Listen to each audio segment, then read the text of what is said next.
I am 51 and I work as an assistant manager for a large storage facility.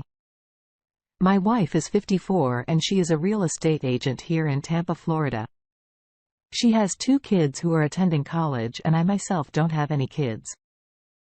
I met my wife at a business convention about 10 years ago and we have been together ever since. We enjoy traveling, going to the beach and spending time with our families. We also enjoyed helping out in our local community by volunteering at soup kitchens or collecting food for those in need. It was a great feeling to be able to help make a difference in someone's life and give back to our community. My wife has always been a social butterfly, always going to functions, and she is always out with her girlfriends, and our sex life was good. We didn't have any issues in that department, but one of my issues with her was she was very flirty with men who were in a position of power. I remember us going to one of our real estate luncheons and she was talking to one of the developers. I mean, she was all up in his face. I didn't waste any time after that luncheon and told her how I thought she was a little disrespectful by flirting so much in front of me. She countered by saying she was just networking. Eventually, she apologized, but it did not feel genuine as time went on. She was taking lots of trips with her girlfriends. They only lasted a few days, but she took them frequently. It was 4 of them. My wife and 3 other women, 2 were married and 2 were single. Well, that's what she told me. I was always the kind of guy who trusted you 100% until you prove me wrong. And I was the same way with my wife. Well, one day after work, my wife calls me and says she is bringing dinner home and asked me what did I want. But she had me on speakerphone and it sounded like she had 2 other women in the car. One of the women blurted out, "Hey, are you coming to Miami with us?" I hesitated and asked my wife, "Who is she talking to?" My wife said she is talking to you, still perplexed. I said, "No, I will probably be working when my wife got home." We had a discussion about her going to Miami and not telling me. We got into a heated discussion and that's when she told me that going to Miami was a last-minute decision. And she was going to tell me and she didn't expect her friend to blurt it out. My wife later told me they went to a bar and one of her friends had a little bit too much to drink. As a real estate agent, my wife was always meeting different people, going to different neighborhoods, doing things in the community and helping other people. But as I said previously, she was a big flirt. My wife made upwards of $120,000 per year as a real estate agent. I was just barely making $40,000 per year. But my wife didn't start out making that amount. It took her years to her credit. She was hustling a few days before she left for Miami. She spent a lot of money on clothes, which was surprising because her wardrobe was already quite large. Fast forward a few days and she leaves for Miami. It's only about a 4.5-hour drive from Tampa to Miami. She is supposed to be there for 4 days. On the 2nd day, she was gone. That's when my current state of mind was shifted. When I got home from work that day, it was about 7 p.m. There was a knock at the door. Looking through my Nest doorbell, it was a man dressed in a suit and he had a big manila envelope with him. I opened the door, he calls out my name and said, "This is for you." He gives me the manila envelope and walks away. When I open the envelope, there is a note with the phone number that says, "If you need to talk about the photos, give me a call." So I look at the first photo and it's my wife sitting in a man's lap with his hands all over her backside and they are kissing. It looks like they are in some nightclub. Then they were at a pool and my wife and this guy are kissing in the pool. And that's when I decided to call this number that was on the piece of paper. Turns out he was a private investigator. He was following one of the other wives because her husband had suspected she was cheating on him. His client wanted to know about everyone his wife was associated with. I continued looking at the photos and came across 3 more photos where my wife was actually being intimate with this man. By this time, I was fuming, mad and heartbroken. At the same time, I immediately called my dad with tears in my eyes and told him what just happened. The first thing he tells me to do is try to calm down. And the second thing he tells me to do was don't tell her anything, don't say a word. I told my dad, I won't say anything. I told him I will quietly handle this. My wife had one day before she got back from her trip. So after getting off the phone with my dad, I did an online consultation with the lawyer. I spilled the beans to him and told him I had proof of my wife cheating on me. Then he says, unfortunately, that won't matter here in Florida. Florida is a no-fault state. Then he asked, how long have you been married? I told them just over 10 years. My plan was to hire an attorney within 24 hours but stay in the house and act like nothing was wrong. When she returned within a few hours, I was able to open 2 more accounts online. One for my direct deposit and one for general purposes. My wife came home the next morning, but she threw a monkey wrench in my system because she had the next 2 days off. I had to pause my plan for 2 days. The third day she went to work. I usually leave after her anyway. So while she was gone, I called my dad and asked him, can he loan me the money for the lawyer? Which he did. I paid the retainer for the attorney and had the attorney filed for divorce on the grounds of reconcilable differences. After that, I packed some clothes and had my dad come with his truck and take most of my belongings to his place. But I wasn't moving in with him yet. I wanted to stay as long as I could until she has served with divorce papers.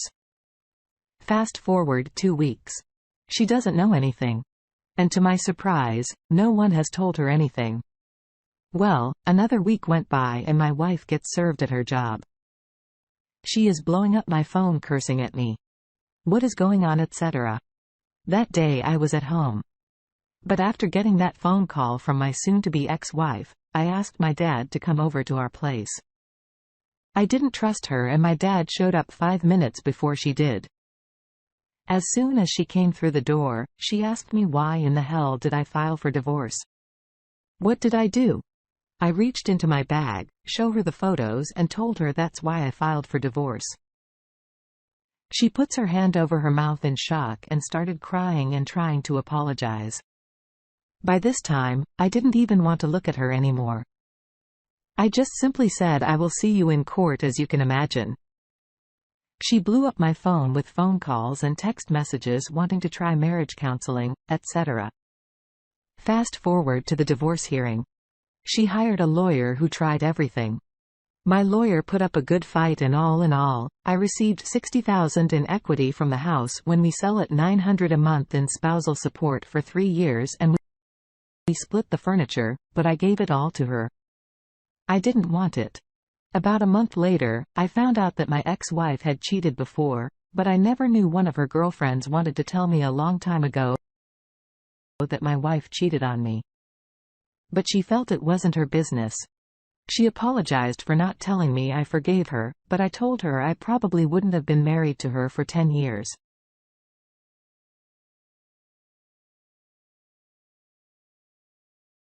If I knew she cheated on me back then. It's been 8 months since my divorce and my ex-wife sends me text messages almost every week asking how I am, etc.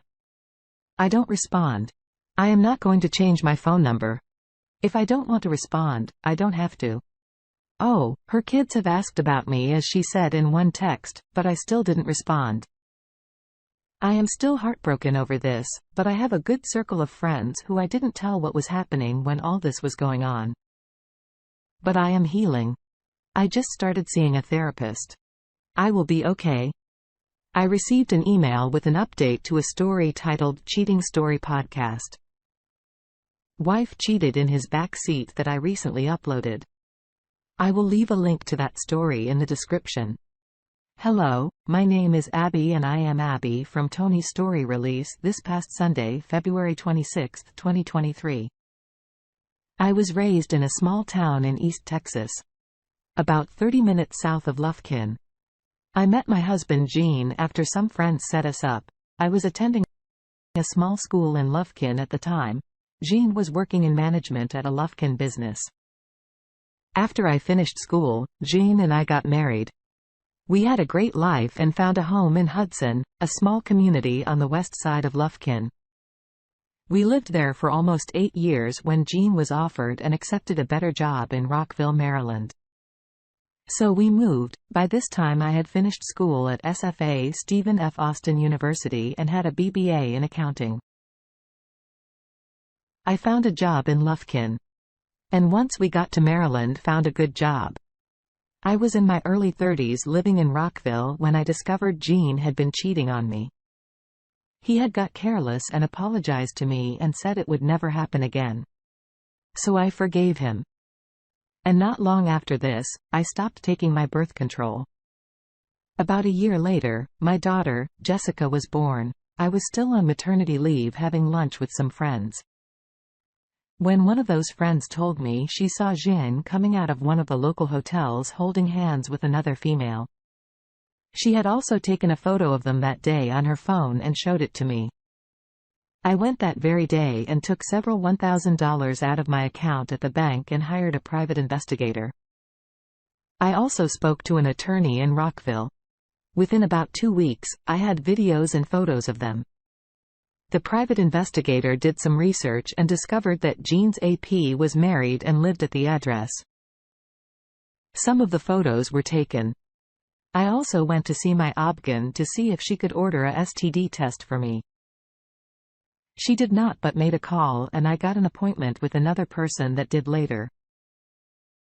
My test came back clean. I remembered getting so angry at that woman's husband that he could not keep his wife out of my husband's arms, so angry that I was not going to tell him anything. Then that same friend said, "Abby, that man could say the same thing about you." That night I confronted Jean and told him to get the hell out of my house.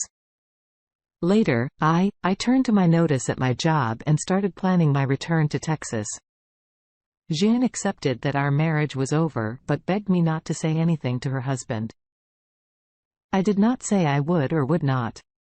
As time went by, I came to better understand that husband had to be toned. So I stalked him for a while. I was not working. At the time, I had made copies of all the photos and had put the videos on a thumb drive.